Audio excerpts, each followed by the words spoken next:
Welcome in. It's the Charlotte Soccer Show. John Hayes, Danny Brams. My man, how you doing?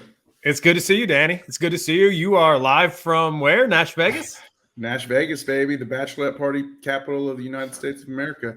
Sorry to interrupt your intro there, but dude, it's just good to see you, man. I had to drop an instant my man. I don't know what to say.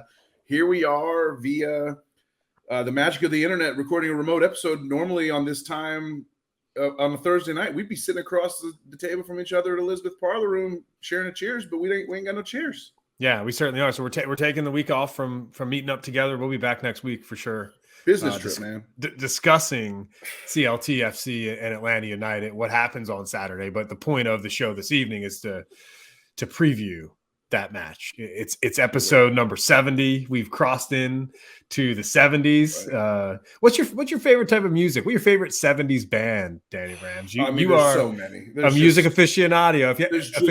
If you had to pick one, which one is it? It's like a whole other episode, man. But like I'm reminded of the famous Mike Watt song with Eddie Vedder on vocals from the album Ball Hog or Tugboat, which said, "The kids of today should defend themselves against the 70s." That was for the 90s kids who were being hit with a wave of 70s nostalgia back then. Now it's so old that it's just like nostalgia by default. Favorite 70s band?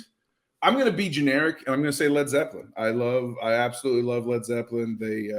There's other songs from bands that I would listen to ahead of some Led Zeppelin songs, but when it comes to just being a band, I mean, what's better than Led Zepp, obviously. But love Elton John, love Cat Stevens, love many bands from the 70s. And I love modern bands that are like 70s throwbacks. If you haven't listened to the Sheepdogs, check them out. I thought about that because I started my day today with a little Freebird. And I was thinking about Skinner and another great 70s band.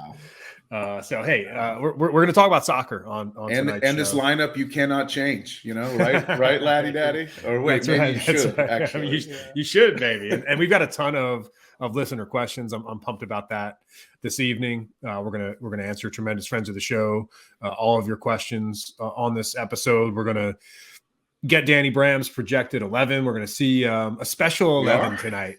I have to come up with a projected 11 for this game. It's your 11 because we've got a special guest tonight who's not joining us on the show. Let's call, and I'd like to do this for I think every show we do like this. If we're doing a YouTube show on a Thursday night, a special guests projected 11, and we have that tonight. I love it. Can't wait to see who it's from. From a tremendous friend of the show. We both know him well, and I think the listeners do at this point. Tifos helping Tifos. As well. Christian Latanzio, Danny, he had his pre-match press conference today. What did he say? Really? I was busy working. I got to admit, I was busy working. You're busy working the SEC basketball. Let me guess. He said, we're frustrated. We think we should have points and we have no points. Pretty much. And how, the team is going to continue to kick on and that the issues that the club is having right now on the field specifically is just not executing the style of play that he wants. So he's trying to continue, Danny, to drill the passages of play, the pace of play, where the ball needs to go, who needs to be making connections. It's still not where he wants it to be, and he's saying that publicly. And the question becomes, does Charlotte FC get it right on Saturday, and can they get this win over Atlanta United, their first win of the season? We're still waiting for it. And by the way, at this point last year, we were still waiting for the first win. That's a good point. And we almost made the playoffs last year, famously. Yes. We did fire that coach who started 0-2, though. So before the show, I was trying to think about this derby, this Atlanta derby. Yeah. And what do we want to call it? We've had this segment on the show before, but I got hit like a ton of bricks tonight with a new name for the derby, Danny Brams. It's just like an epiphany? Yes. Like I was just like, hey, we're going into the show and we still don't have a name, the official name for the derby. I saw the club tweet something out. They called it the Battle of the South, I think it was. Yeah. The Clash of the South. They called it the Clash of the South. That's a weird one. Can I be social media nitpicker McGee over here and just like make everybody mad? But I do see that Clash of the South tweet. But I saw a tweet from Charlotte FC official account here that said something like, the caption of the tweet said like the best rivalry in the South, and then the picture on the tweet said the biggest rivalry in the South. And I was like, can you match your captions to your graphics, please, and not use biggest in one and best in the other? I mean, come on. I know that you work in the business. You're an editor. You've been editing people for a while. You know, give the admins a break, Danny Brams. Give them a break. They gave themselves enough love. It's fine. So where do you want to start? We've got questions. Do you want to hammer out these questions? Do you want to start there? I think we should. I mean, yeah, I think the questions kind of lead us where we want to go. So why not? Let's get right. One thing, and we've said this before, and I'm going to say it again. A lot of shows out there, not just Charlotte FC shows, just shows in general. They'll always be like, oh yeah, and at the end of the show, we'll get to your listener questions or your viewer questions. And it's like, no, we put the listener questions up top because the listeners are the only reason we're here. You know, like we have the best podcast listening audience in the damn business. I've said it since day one, and they delivered again. And it looks like some great questions in the queue. So let's do the questions off the top. Why not? Let's flip the script. Let's dominate and show our listeners that they are the most important part of this entire Tifos community, for sure. That's why I wanted to start with this one from JPP, tremendous friend of the show, a legend as far as Charlotte FC is concerned, one of the best supporters out there. So I just wanted to set the vibe for the show like this. Let's get some positivity flowing. You know, why is it awesome to be a Charlotte FC supporter no matter the results? And wow, talk about kind of a table setter here. I wanted to get you in a good mood tonight, Dan. I know you had a long day of work, but kick back, relax. It's evening time. Grab yourself maybe a pop, a glass of wine, and enjoy this positive feeling tonight. Well, you know I like to drink straight out of the bottle, John, but when it comes to vino, but I'm without my trusty Malbec tonight, unfortunately. But I did have a couple of nice local Nashville beers at a bar just around the corner. Went to Nash South Spoon and Saloon or something, I think it was called, and had a couple of South Nashville Beer Works Honey Blondes. And right. So I'm definitely in a good spirit. I didn't bring any back to the hotel with me because I'm a total noob at life, unfortunately. But I am loving life with this Embassy Suites, by the way. Shout out to the people who put me up here, for real. Just quickly, real quick. Let me just before you answer that question, I just want to call you out on something. Call me out. You called it the Bachelorette capital of America, and you're hanging out with a couple blondes as a single guy, but it's not the ones that maybe you should be hanging out with. Right? Yeah. I should probably turn this computer off right now and just walk down to Broadway and try to meet somebody special here for my last night in town, for sure. But I'm not going to do that. I'm committed to talking about Charlotte FC. So, you know, who knows? Maybe I'll meet a couple of blondes on Saturday. You never know. But positivity flowing. Why is it awesome? I have a couple different ways I could go with this answer. I think, and I'm definitely anxious to hear yours. I will say, for my part, the thing that just kind of jumps at me is that, like, this is our team. Like, I always wanted to have a local team that I believed in. I grew up in the state of Utah, and I really didn't like it there. I felt really out of place, mostly because I'm just not a Mormon. So it didn't really, it felt very like, I didn't really feel part of the local culture there. It's a very strong religious Mormon culture. You know, that's neither here nor there, but I never was like a Utah Jazz fan. So I didn't really have a local team there. I moved to Texas, and I became a Texas Rangers baseball fan. But it's hard to be a baseball fan these days in 2023 Major League Baseball. So I do still love the Rangers, but it's been a long time since I've been able to go to a game. Lived in Austin, Texas for a long time. There's no professional teams. There was none when I lived there. There's now Austin FC. But coming to Charlotte, and, you know, I'm a Green Bay Packers fan just from growing up, for whatever it's worth. So I could never really be like a super Panthers fan. I'm not even sure what the Carolina Panthers is. Like, it exists, I guess. I don't know, but I've been called a bum for that take by people in private messages. But regardless of that, so anyway, it's that hometown. It's that, like, I always wanted to be like part of something from the very beginning. Also, it's like getting in on the ground floor makes me feel very extra connected to the club. So, like, being there from day one, having a local team for not the very first time, but kind of like one of the first times in my life, being able to, like, just drive up the street to go see my team play and my club, and my community and like it's just all the things around it. It's like, it's the way that Charlotte FC just kind of starts to define certain parts of your life. Like I would never want to be defined as a human being, as an individual, as just a Charlotte FC supporter, but it's a major facet of my personality at this point. It just is. So like, I just love connecting with you, doing the show with you, connecting with all the friends we've made, the new friends that I know are out there. Like we had our watch party last Saturday, met a bunch of great friends that came, but also met some new friends, like Andres, Eric, Curtis, Rachel. Like you guys know who you are. I had great conversations with these people that I'd never met before. And I anticipate, cheersing them up the next Saturday, the 18th, when we have our watch party against Orlando, and hopefully even make a few new more. So community, buy-in, being in on the ground floor, just the fact that like this is my club, and like I don't care what anyone says, and I don't care about whatever bullshit SG infighting drama wants to take place. They can't take away the fact that I'm a Charlotte supporter, and it is who I am, and I love it. Is that an answer? Does that count as an answer? It's a great answer. I was just letting you go, man. I wasn't going to stop you. I was not going to stop you there. Yeah. And it's a heck of an answer. I bet you there's a lot of people that listen to the show that can relate to that. It's why we love to sing the song. He's one of our own. He's one of our own. Brian Bronico. He's one of our own. Jalen Lindsay, please get on the pitch and become one of our own. So, like, Charlotte FC is our own, right? That's the point. So 100%. I hear you.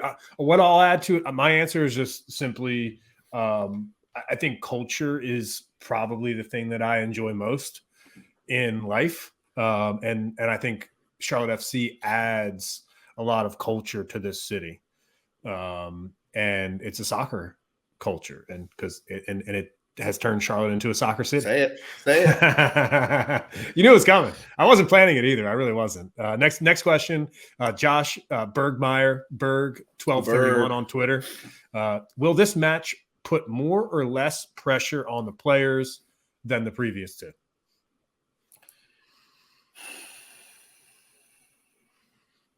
More, man. To quote JB from Widespread Panic, more. I like, the losses add to it. The Anton Walks factor, him playing for Atlanta, adds to it.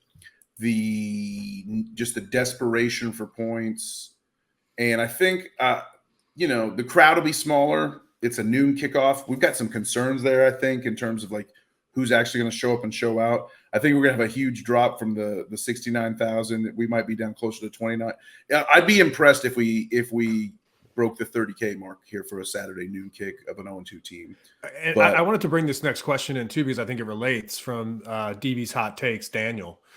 Great hanging with him at the watch party. The man. He says scheduling a derby game at noon is weak as shit, but what do we have to do as a team to get a result Saturday? So if there's a ton of pressure on this match, Danny, and like this team knows it needs to get a result, what is the mindset? Is it a defensive mindset? Is it an open game mindset? I don't know. What do they have to do? They have to get out of their own heads. They have to get out of their own way. They have to connect. Like, I think the biggest issue with this team is certainly not talent. We have more talent than we've ever had in the club. It's chemistry. And I do think you've seen that echoed in some of the comments from pressers this week. Nathan Burns spoke. Latanzio spoke. And Latanzio, not just this week, but in previous weeks, and even Ashley Westwood in previous weeks. The overriding theme is we have a lot of talent, but it has yet to gel. It has yet to combine so that guys are getting the most out of each other and pushing each other to new heights. So I think what Latanzio said a couple weeks ago in terms of like we need to play for the game and not the event still stands. I think we got caught up in the midst of the event last week at St. Louis's home opener. We got caught up in the midst of the event in week one with the Anton Walks remembrance and being our home opener. And that's a risk this week. You get the event of being a derby match of the Anton connection. It's going to force us. We're like in this. It's like it's like the third time in a row where we have to like get out of our own heads and figure out how to just play soccer. And like we failed the first 2 chances. It would be sucky as hell to fail a third time in a row at that. Yeah, it would. And just to comment on the scheduling of Derby game at noon, I see both sides of the coin here. I think like a noon kick can be electric sometimes based on the situation. And I think that if Charlotte FC were to have won their first 2 matches, the place it's like it's brunch and soccer. It's like a taste of European soccer when you live here in the United States.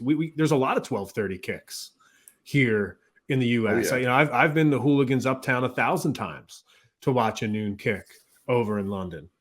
Right, 7 a.m. here, noon over there. Yeah, well, no, I just mean like even like here at noon, like it's normal watching soccer. Gotcha. Yeah, but my point is, it works both ways, right? Where it's like it's something that works when the occasion is right, and this is a huge occasion, and I think the fans are gonna back the team. Though I do think that there's gonna be energy in the building.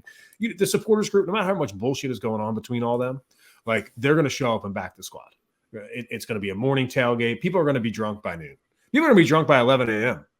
on Saturday morning before this match, and you might be talking about me. Who knows? Sure. I may be talking about you. So it's not like I hear Daniel. I hear what you're saying 100%. I do, but we'll see what happens. I think that we've won. And I haven't done the research on this. I think that this is true. When we played early in the day at Bank of America Stadium at the Fortress, we've protected the keep. Well said. Very perfectly said. Right. Here's my question. Why are we having the kickoff at noon? Because it's not like there's no other, the regular, I think is it on Fox? It's a Fox national kick game, but still, is there other event? Is there like a big NASCAR race or something in tomorrow afternoon that I don't know about? Like you could still have a national TV game on Fox with a 3 o'clock or 4 o'clock kick. I really don't get this noon kick. I don't know. It's way too late to like delve into the why on that, but I'm just kind of interested and wondering. Probably should have been asking this question, a month and a half ago when the schedule came out, but it's really weird. I agree with DB's hot takes. His take. Love his usage of the poop emoji and 10 out of 10 question. Thank you very much. Here we go. Cole Dolan at Dolan Cole on Twitter. Cool. He tweets in. I don't think we've met him. He says with Swiderski moving to the wing and Shinya's lackluster start at St. Louis, could we see Nuno starting in the cam this weekend? And I say I'm going to answer this one first because I have a quick answer. Yes. Yeah, I think we could see Nuno start. I'm going to repeat exactly what you said. Yes. Okay. I think we could see Nuno start. I mean, he was that impressive against St. Louis, right? Like he came on and made things happen immediately. And at this point in the season, considering how much depth is in the squad, when you haven't gotten results, that should get you a spot in the 11, right? He's got to be the most motivated player in the entire side at this point, I feel. Right. So. Which makes me realize now, kind of having this conversation, this is why I love answering all your questions. So thanks so much for tweeting these all in. Is like the problem with the squad right now is rotation. There's just so much rotation because there's no stability in the squad. It's hard to get on a roll. And I think once Lattanzio finds a team that gets a result, you're going to see an unchanged side in the next match. Like, I think we're basically playing roulette here with the players until the result happens. And we talked about depth, right, Danny? We talked about that being a strength of the squad. And we've kind of gotten on Lattanzio a little bit for maybe getting it wrong and not picking the right guys. But to his credit, he changed in the second game, and now I think he changes again. Yeah, I mean, again, if my major criticism is the lack of chemistry, then I can't really come out in favor of tinkering the lineup every single game to game because we're trying to build chemistry here. But fair, I do think at some point you do need to. There's as much as I love Shinny, and we have just sung the praises of. Hey, Shinya Shike. We love it. Shout out to that guy. Right? Yeah. And the guy riding the bike. It was a preseason match, and he was just riding his bike down the street saying, singing "Hey, that the whole Shinyashiki." way. Yeah, that's And great. I love it. I was really happy that he started, but I do agree with Cole that it was a lackluster performance. We saw it in the sofa score rating. We saw it in the frustration. We saw it in the yellow card, and I wouldn't call it an early yellow card, but it was somewhat early within the first hour. And I just Nuno showed me too much. I got to see Nuno out there starting. Next question comes from Len Cornacchia. Got to meet Len at one of the games. He's got to come to the supporters bar before one of these matches. I'm a huge Len Cornacchia fan, I got to say. Will Laddie Daddy still, he didn't say daddy, I did for our audio listeners out there. Will Laddie still be experimenting on Saturday or stay with the starting 11? It's clear the answer is no to that because we just said Nuno gets in. We think Nuno gets in. Mm-hmm. Who else potentially gets in? There you go. Now we're getting into the real nitty gritty. I don't know. You could mince words. You could play with semantics and say that you could say the answer to this question, both of these questions, which thanks for the 2-part question, by the way, Lynn. I thought we were past this. I didn't consider it a 2-parter because it could have just been one sentence. Sure. But I'm going to answer no to both based on just semantics because no, he will not stay with the St. Louis starting 11, but also no, he won't be experimenting on Saturday because it's not an experiment. It's not an experiment to put Nuno Santos in because we've seen what he can do. So I will mince words and get nitpicky on the definition of the word experiment. And I will say the answer to both these questions is no. I want consistency on the back line. I do. I want consistency on the back line. And I think I don't want to experiment there like we did against St. Louis, but with having BroniBro at the left back when we've got, basically 6 left backs on the team that have played there. You've got Diop from Clemson, who you just drafted. You've got Joseph Mora, Jog and Joe, who, can put in a shift. Here's the thing. Jog and Joe is like a conservative start. Like, I don't want to see him out there, but if he starts him, it's like, well, shit, he played a lot of matches last year. At least like he might know what to do in a pressure moment rather than be out of position. Yeah. And I don't think anyone and Harrison Affle. Yeah. And Harrison Affle too. So that's my point about the depth at left back. I don't think anyone on Atlanta is burning us with speed. So, I'm fine with Jog and Joe starting for sure. The definition of experiment, by the way, is a scientific procedure undertaken to make a discovery, test a hypothesis, or demonstrate a known fact. Was the hypothesis? I think the hypothesis that was being tested last game was we need to get Jones, Bronico, and Westwood on the pitch together, and I'd be fine. Let's run another iteration of that test for sure. Okay, now for my favorite question of the night, Danny. Nice. This question is amazing. At Pac-Do, he says, with 3 points guaranteed on Saturday, should I bring a poncho or a windbreaker to protect myself from the 4 beer showers? 4 goals. Wow. Incredible. Absolutely incredible.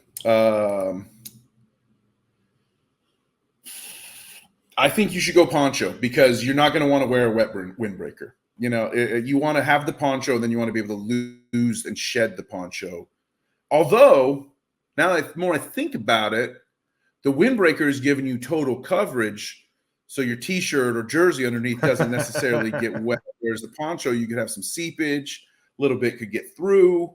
You might end up with a wet jersey, and then it's like, why did I even wear the thing in the first place? So I'm gonna say, because of 4, if it was just 1 beer shower, I would say poncho. But since you're expecting 4, Pac-Do, I'd say go with the windbreaker for sure. Also, it'll be a little chilly at noon. I'm going to galaxy brain this, and I'm going to say windbreaker with a poncho. Can I universe brain it and say shirtless? Even better. Yes. I mean, let's go. You don't have to worry about anything. Yeah, exactly. Yeah. I just hose off after you leave the stadium. I love the takes. Didn't realize Zoran was going to be on the show tonight. Well, Zoran's tifo. At fake Zoran. Question if Zoran was a tifo, but the answer is yes. even if there is a chill in the air on Saturday, how warm is CL's seat? Well, I don't know why the sporting director is asking us this question. Right. We should be asking you, Zoran. Come on. I don't accept the question. I refuse to answer it. I almost want to go Lucille Bluth on this thing, but I'd say it's warming. It's getting warmer. It's certainly getting warmer. I think the Facebook crowd is the ones that have been trying to fire Lattanzio and sell Swiderski for the last 2 weeks. And I don't go on Facebook, but that's what I've been told. So most of the people in my circles are pretty content at this point to bide some more time with Lattanzio. I don't think anybody wants to see another quick coaching change, another quick hook in this club. If we fired 2 coaches back-to-back seasons in the first few months of the season, I think that's bad, just as a general principle.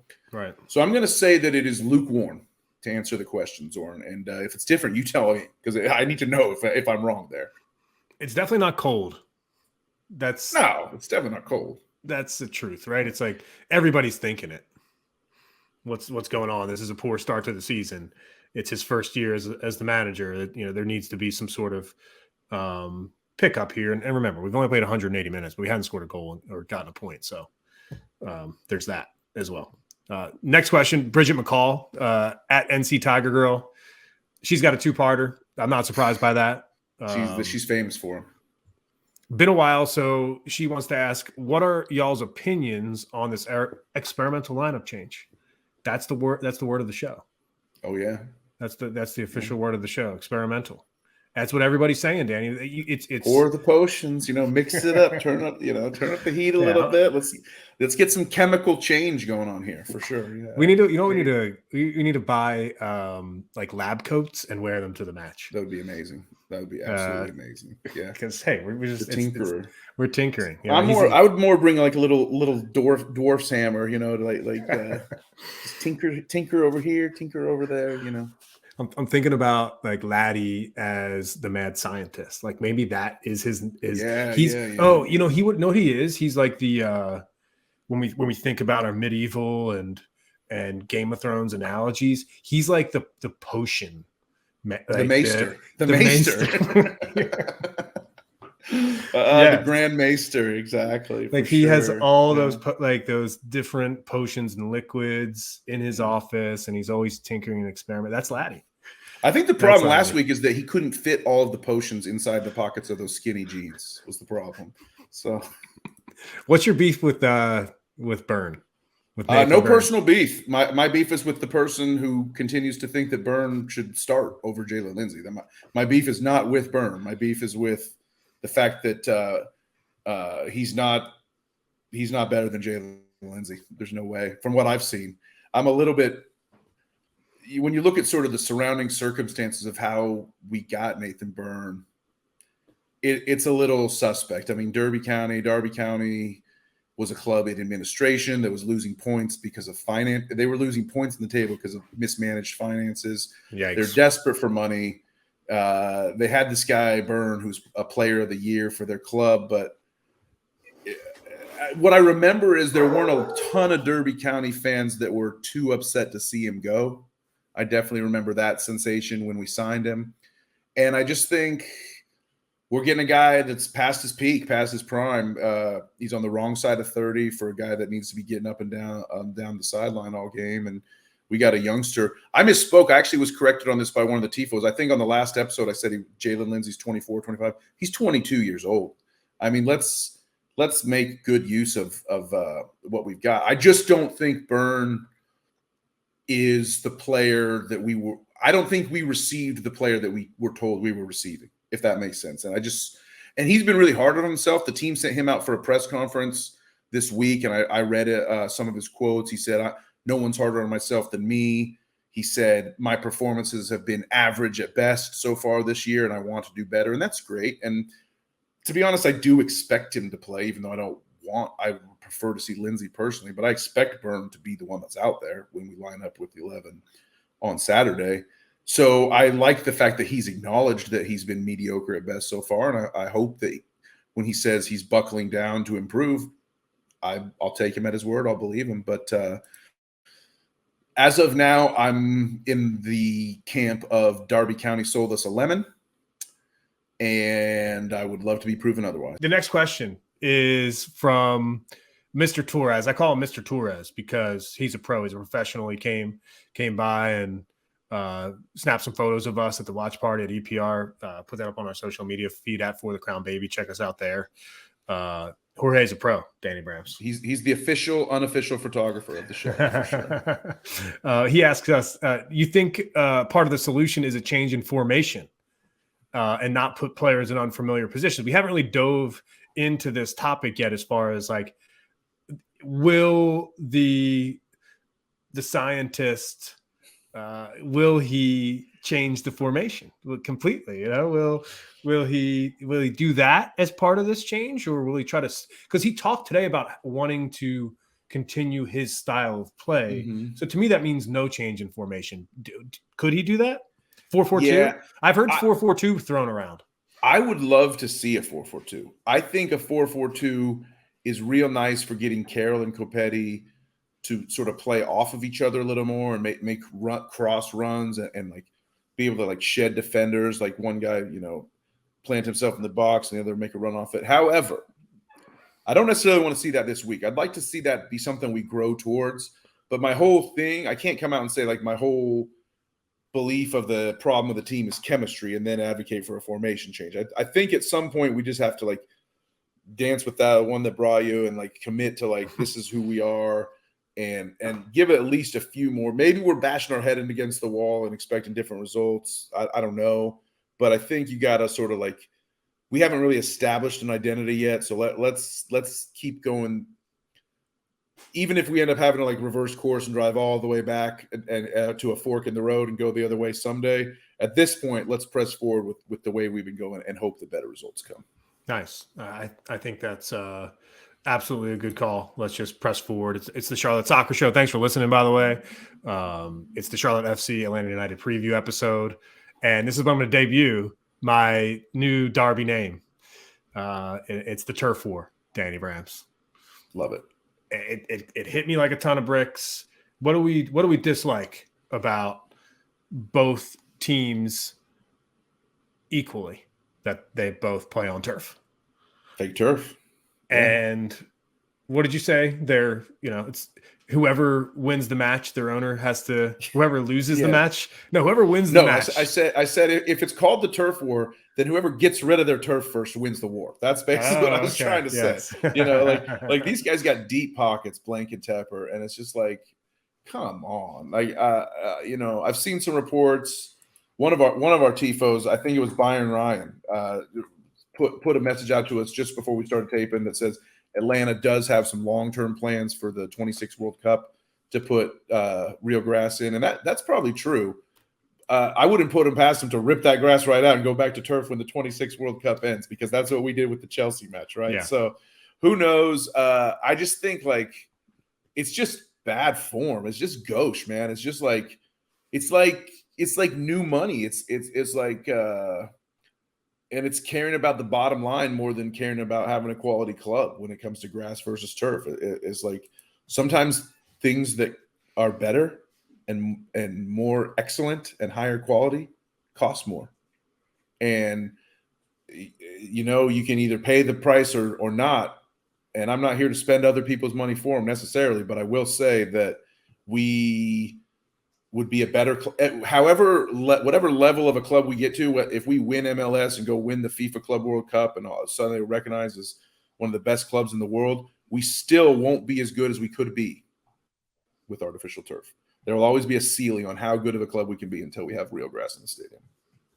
It's well said. And there's one other thing I want to do as a transition for the show. I want to make a show debut. The dog has made it up to the room because he was, so Finn is actually, it's not his debut on the show. He's been here, Danny, a few other times at Triple C. Those were good times out on the Triple C. That's true. He did come to Triple C a few times. I this think is his video debut. I bought a ticket to PNC today. 2 tickets to PNC this summer for a summer show this weekend. Who are we going to see? Rufus de Sol. Ooh, Check it out. Never seen, but I could be convinced. Yeah. So it's like just something else to think about too as we head into that summer season of. Is Finn going to PNC? I don't know. Yeah, he's right here. Come here, Finn. Come here, buddy. Come up on the show. You can make your debut. There he is. There he is. What a legend. There he is. He made his debut on the show. Congratulations. My godson. There he is. There he is. He's made his debut and he looks happy. Yep, he's a good boy. He's a good boy. Okay, let's get into the next questions. Queen's Pitch CLT at the Queen's Pitch. Shout out to the ladies for carrying the flag for content featuring Charlotte FC female fans. Love it. Respect. Per Cal Rogers, who's International Women's Day this week. Danny Brams, shout out to this whole crew who does amazing work around Charlotte FC. Cal Rogers does too. Yeah, I would hope that would be something that fans of both men and women can take pride in, the fact that Charlotte really does do a good job trying to elevate the contributions that women have made to the club in a space where they can very often be discounted, for sure. Laddie says Bronico at left back is not an experiment. There's that word again. What do you think about this move? I think Bronny learned a few things. I think Bronny is someone who gets better with repetition. No, like he's not going to sit there and people might forget this, but he was not really a true six defensive midfielder when last season started. When he played for Chicago Fire, he was an 8. He was someone who was, and he's played a little more 8 role in the ensuing months, and for Charlotte he has played 8 at times. But when he started last season, he was learning how to play the 6 role, the CDM. And I don't. When he was in college, when he was at UNC Charlotte, he was a primary goal scorer. He was practically a striker. So this is a guy who's just a soccer player. He's just versatile. He's a Swiss Army knife, and his debut at left back may not have impressed the SofaScore ratings teams, but he did have a couple good moments, and he'll only get better from here. He's just someone who's like learns through iteration and repetition, and I don't think he's gonna ever, like, at least not this year. He's not this season going to become like one of the best left backs in the league, but I think he's certainly serviceable. And in a squad where we're choosing between Joggin' Joe, Harrison Affle, or Bronico, give me Bronny every time. I'm going to cycle through some other questions real quick because they're all in the same sort of thing. Sure. Everyone wants to know. This is what's on everybody's mind. Yeah. Yeah, exactly right. Little Leoshi Twerk chimes in. Love Leoshi. Wildberry Brando as well. Brandon CLT Beer. Oh, shout out to Lenny Boy. Shout out to Lenny Boy all damn day. Are we stuck with playing BroniBro at left back to get our best 11 on the field? So, like, it's what people are asking about. And I wanted to. This is the final question of the night. Right? Frustrating. We don't have a consistent starting 11 at this point. It's pretty simple where the consternation lies within the fan base right now. At what position should Swiderski play? That's the question, and that's how we're going to finish tonight's show. Playmaker. He should be our Carlos Gil. He should be our Lucas Zelarayan. He should be our Emmanuel Reynoso. He should have the ball at his feet probably twice as much as he has had so far in the first 2 games of the year. He's created our only goal that we scored. He's someone that just needs to feel like he's the man, and that may put some people off, and that may make some people not fans of his. But I've just become more and more of a fan of his. Probably this time last year, I was not that big of a Karol Swiderski fan. I think I was pretty clear about that in episodes that we were taping at this time last season. But he won me over just with like plays like the backheel pass he made to Bronico for Bronny's goal, the free kick goals, the ridiculously sick left foot, the freaking backwards self to himself dribble, turn around, put it in the back of the net against Chicago Fire. I mean, like.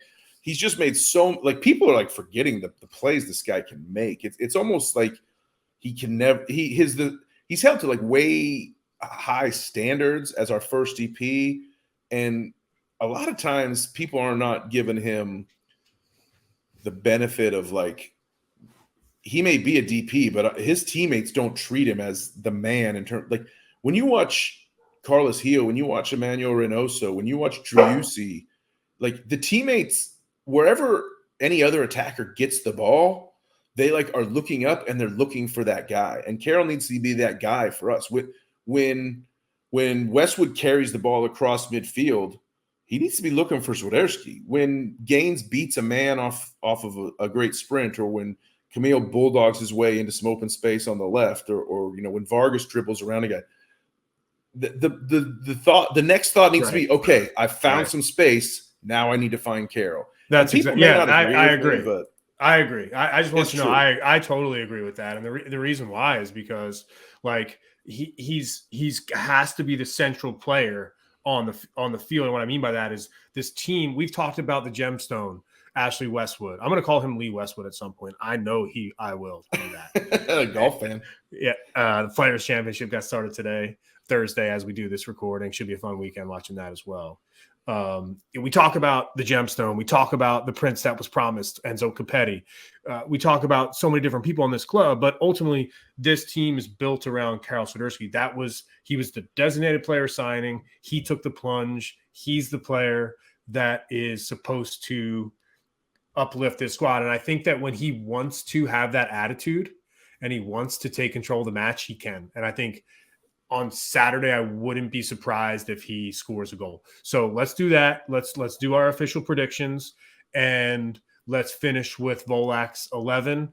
I'm going to show Volak's 11 quickly because I teased it off the top of the show, and I want to get that done. I thought that was awesome for Mike to drop this in here. And this is the 11 here. He's got Copetti, Uzviak, Santos, Swiderski, BroniBro, Westwood, Mora, Tuiloma, and Malanda, of course, with Cisniega at the back. We hope to do this every show. Send it in, and we're in person. We won't show it on the screen, but we'll discuss it, and let's see who can get it right. And we'll see who gets it right every single week. We'll have a little competition to see who can get it right. Maybe bring him on the show, give him some props. So I thought that would be a fun little a game for the tremendous friends of the show. Let's see who can get the lineup right. So tweet us the lineup. I saw a ton of people doing that at For the Crown Baby today. A lot of conversation happening before the match. So we got to dive in there and kind of figure out what's going on. So what's your prediction, Danny? What's your prediction? Well, if I'm looking at Volak's 11 here, I think he's looking pretty spot on in terms of who will end up playing. I don't think that it's so tough though. It's so tough because based on what the Queen's Pitch ladies pointed out in terms of Latanzio saying BroniBro left back is not an experiment, I think there's a chance we could see him back there again because Derek Jones didn't really win rave reviews, but there's just something nice about having Derek Jones out there. So I kind of want to at least see Jones again. So I would probably take that issue with Volak's 11. I would move BroniBro, let him play left back again. Let's see if there's some even better results, and I think he will learn, especially having another week of training in that position under his belt, and then keep Jones in. And then I would probably flip where Mikey V has got Swiderski and Santos, although I would just let them both kind of roam. And I would say that they're almost positionless in this lineup, so it really doesn't matter if one is technically on the right and one is technically central because they would be flip-flopping. They would be switching over and doing this whole crisscross routine all throughout the game in different attacks. But I think he's pretty close. I personally think he has nailed 10 of the 11 that will play. I think it will be Jones instead of Moore, and I think it'll be BroniBro left back.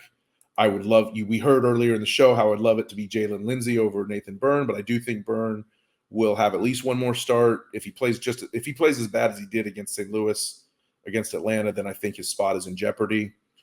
But overall, I don't hate it. I'm going to change the game. The game's going to be Danny Brams versus the Tifo. Okay, nice. That's the game. Nice. Right? It's Exactly. I'm just going to host the show. And what's your score prediction for Saturday? I'm rushing you out of here. What's your score? 2-1 Charlotte wins. 2-1. Late winner in the last 10 minutes to get us 3 points after instead of a 1-1 draw. Okay. Yeah, I was thinking I predicted a win on Sunday when we did the show, and I thought about potentially changing all week, but with some roster news this week from Atlanta United, maybe some missing players. I talked about the early start maybe working in Charlotte's favor. Sure. Being here at home, being able to head over to the stadium and just get a work day in and get a win at home. And remember, they're unbeaten this year at home against Birmingham and Charleston. So they haven't lost. New England game notwithstanding. Yeah. Yes. Forget about that. Oh yeah. That what happened there in that opening match? No attention. Yeah. That was an event. That was not a game. That was an event, right? Right. According to Laddie Daddy. So yeah. Interesting way to think about it, where all of a sudden on Saturday you get this win 2-1 and the vibe is much different. We can enjoy that fiesta of content over the weekend, celebrate the goals and maybe get the job done. You say 2-1. I've got a feeling that this game has goals in it. I've got a feeling that this game's got goals in it, and I say 3-2 Charlotte. I think it's going to be a goal fest, because look what happened last week in St. Louis. Charlotte gave up 3 goals.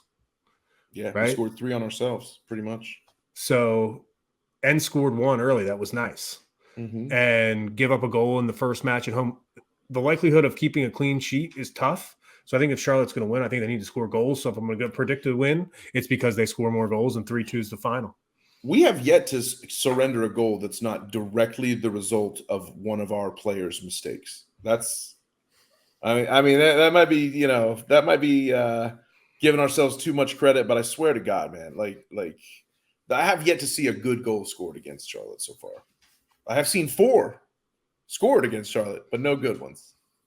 It's the Charlotte Soccer Show. I'm John Hayes. He's Danny Brams. Danny, this has been fun. We planned on having a little bit of a shorter episode, but I was just having such a good time. We kept it rolling. Right. I love it. It's all about tangents into 70s music, and shout outs to Tifo. So I'll extend the episode for that. No problem. From Nash Vegas, he's Danny Brams. I'm here in Charlotte. John Hayes, hanging out. Saturday, it's time to see Charlotte FC back at the Keep. As always, Danny Brams. For the crown, baby.